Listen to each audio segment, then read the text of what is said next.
brought you by Silver Pumps and Motors. Top quality और consistent performance के लिए सिर्फ सिल्वर पंप्स नाम याद रखना. మిస్ వరల్డ్ పోటీలతో తెలంగాణ గొప్పతనం ప్రపంచానికి తెలిసిందన్నారు మంత్రి జూపల్లి కృష్ణారావు. తెలంగాణ టూరిజాన్ని ప్రమోట్ చేసేందుకు మంచి అవకాశం వచ్చిందన్నారు. టూరిజం ప్రమోషన్ కోసం బీఆర్ఎస్ వందల కోట్లు ఖర్చు చేసిందని విమర్శించారు. మిస్ వరల్డ్ పోటీలపై కొందరు తప్పుడు ప్రచారం చేశారని మండిపడ్డారు. కంటెస్టెంట్లు కాళ్లు కడిగారని తప్పుడు ప్రచారం చేశారని మండిపడ్డారు జూపల్లి.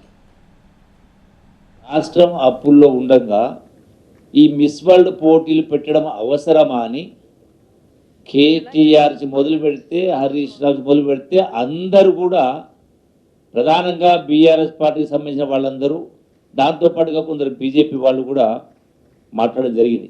ప్రధానంగా బీఆర్ఎస్ పార్టీ ఏమని 200 కోట్ల రూపాయలు ఖర్చు అయ్యే కార్యక్రమం పెడతా ఉన్నారు. ఓదికేమో జీతాలు చెల్లించలేకపోతా ఉన్నారు, ఇంకో దిక్కేమో 200 కోట్లు 200 మించి 250 కోట్లు ఖర్చు పెడతా ఉన్నారని మాట్లాడడం జరిగింది. అసలు వాస్తవం ఏంది? మొత్తం అయినటువంటి ఖర్చు సుమారుగా 31 కోట్ల రూపాయలు, టోటల్గా అరౌండ్ 31 crores.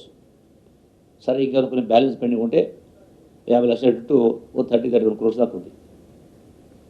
ఈ మొత్తం ఈ 31 కోట్ల రూపాయల్లో ఇప్పటికే స్పాన్సర్షిప్ ద్వారా 21 కోట్లు వచ్చినాయి. ఇంకా కమిట్మెంట్స్ 10-12 కోట్ల రూపాయలు కమిట్మెంట్స్ ఉన్నాయి.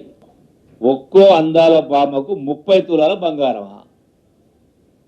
30 తులాలు కాదు కదా, 3 గ్రాములను ఇచ్చిండ్రా.